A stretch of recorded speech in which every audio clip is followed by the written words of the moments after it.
اسلام کا عقیدہ تقدیر ہے کہ سب کچھ پہلے سے طے شدہ ہے، اللہ کے علم میں سب کچھ ہے، اسی کے حساب سے جنت بھی لکھی جا چکی ہے اور جہنم بھی۔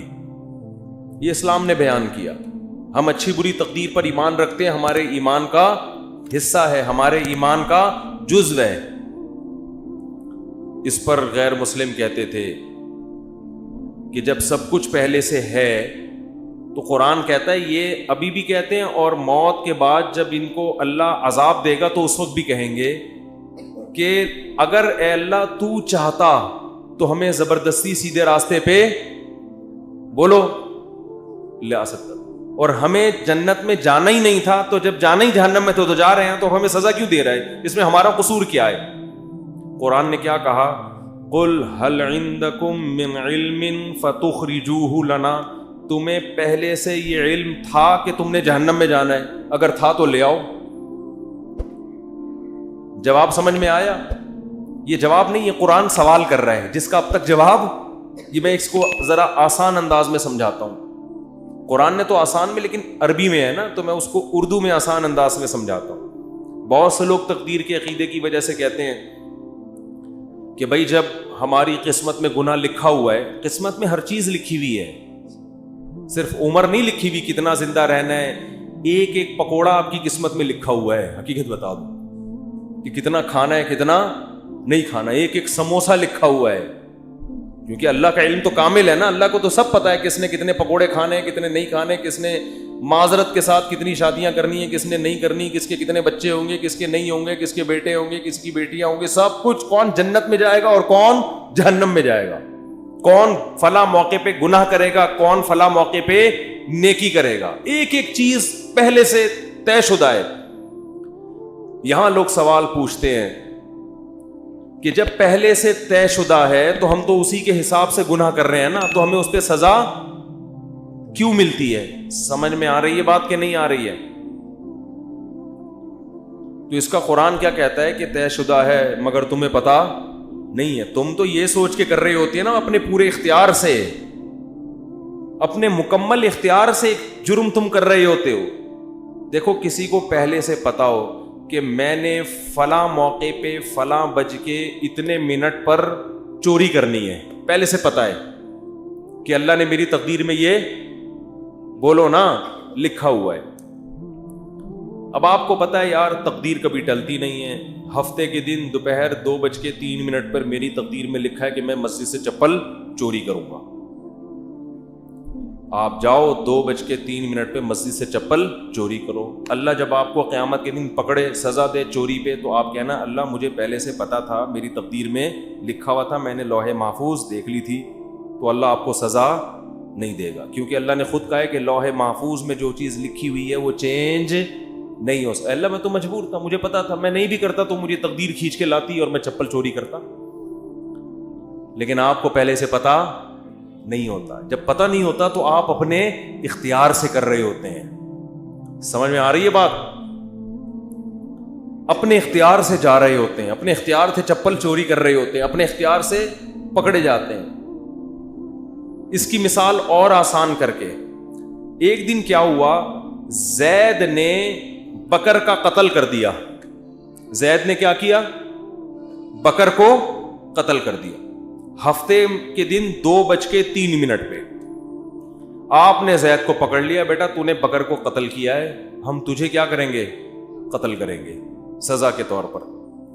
زید کہتا ہے دیکھو بکر کی تو عمر اتنی تھی، بکر نے اس سے زیادہ زندہ نہیں رہنا، ہمیں پتا ہے ہر آدمی کی عمر پہلے سے طے شدہ ہے، تو زید نے تو اتنے ہی سال زندہ رہنا تھا۔ حدیث میں آتا ہے ماں کے پیٹ میں جب بچہ ہوتا ہے تو پہلے سے فرشتہ لکھ کے چلا جاتا ہے کتنے عرصے کے لیے زندہ رہے گا یہ، تو اس نے تو ہفتے کے دن 2:03 پہ مرنا تھا، اس سے زیادہ ہی اس نے زندہ نہیں رہنا تھا، بتاؤ سچ کہہ رہا ہوں؟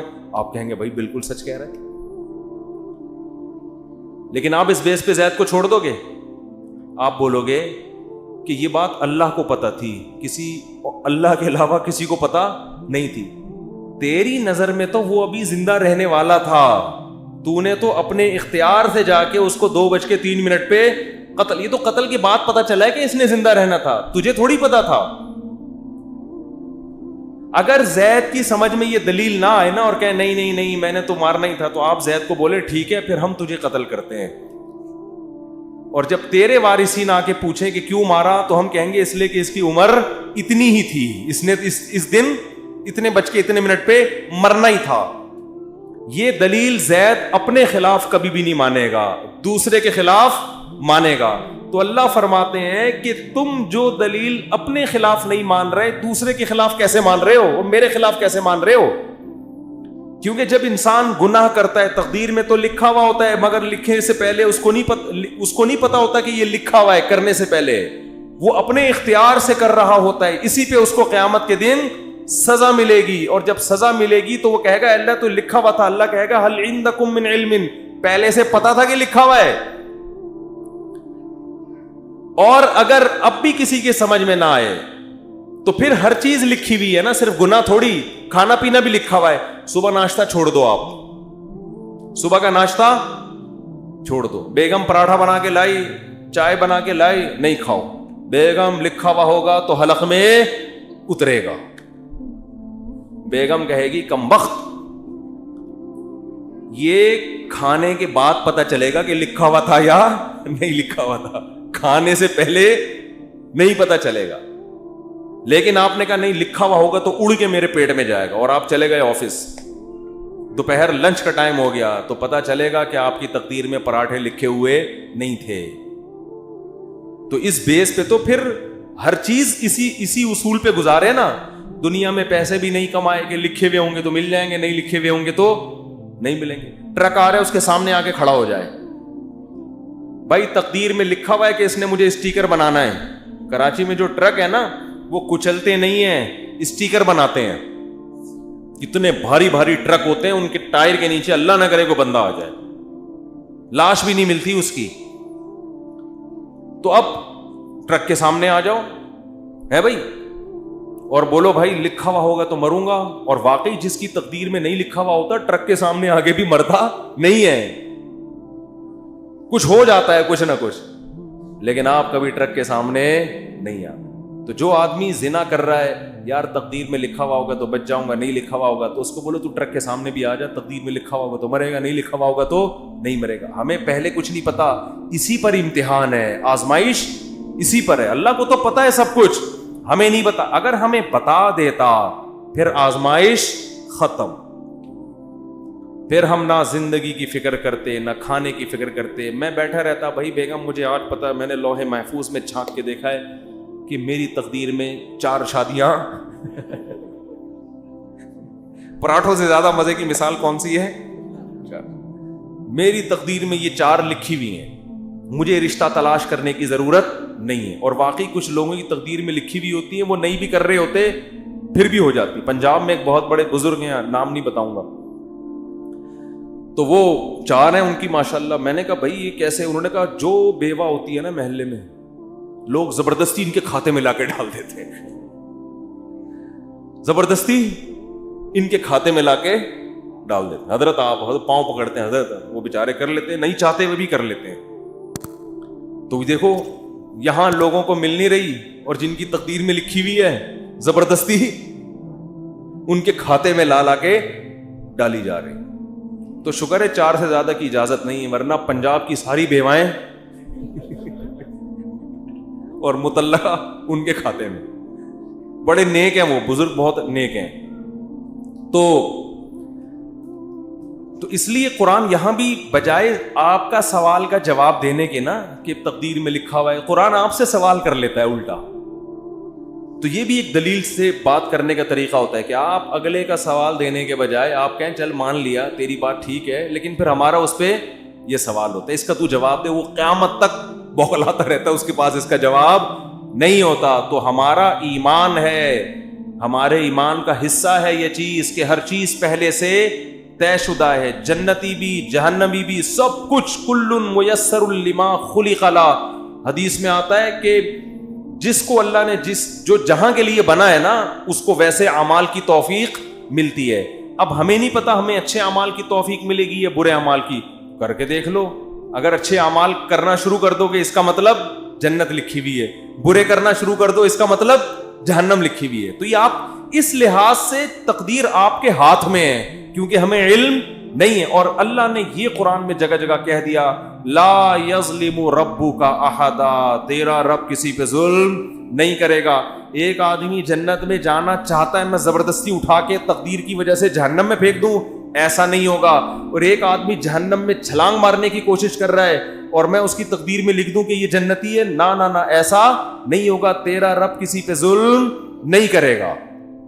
سمجھ میں آ رہی ہے بات کہ نہیں آ رہی؟ تو میں قرآن کا انداز بتا رہا ہوں کہ قرآن بسا اوقات سوال کا جواب دینے کے بجائے کیا کر لیتا ہے, سوال اٹھا لیتا ہے. تو یہ ہمیں اس سے سبق ملتا ہے کہ اہل باطل کے ہر اعتراض کا جواب مت دیں, بلکہ الٹا ان سے سوال پوچھنا شروع کر دیں.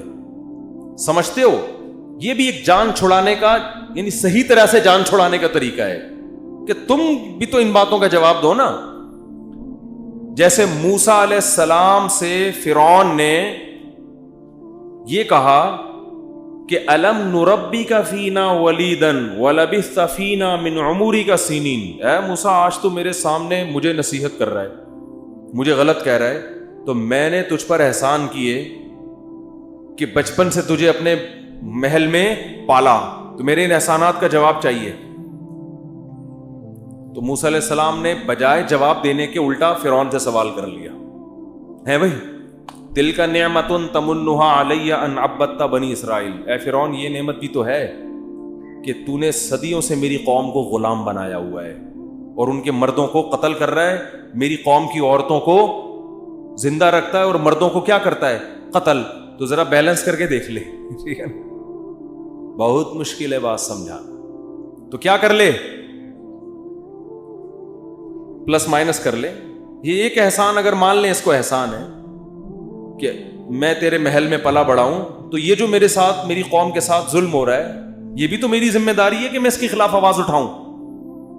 تو فرعون یہ جواب, اس جواب کے بعد فرعون کیا ہو گیا, مزید کوئی احسان نہیں گنایا کہ تو نے اس دن میرے ہاں کھانا بھی کھایا تھا, اس دن ٹھنڈا پانی بھی پیا تھا, اس دن یہ بھی ہوا تھا, اس دن تو بیمار تھا تو میں نے تیرا علاج بھی کرا. فرعون نے کہا یہ ایسی دلیل پیش کر دی ہے کہ بھائی سینکڑوں انسانوں کے قتل کے مقابلے میں یہ کیا اس کی حیثیت ہے, اتنے لاکھوں لوگ میں نے مار دیے جان سے. تو اہل باطل کی کوشش ہوتی ہے ہمیشہ آپ پہ سوار رہیں.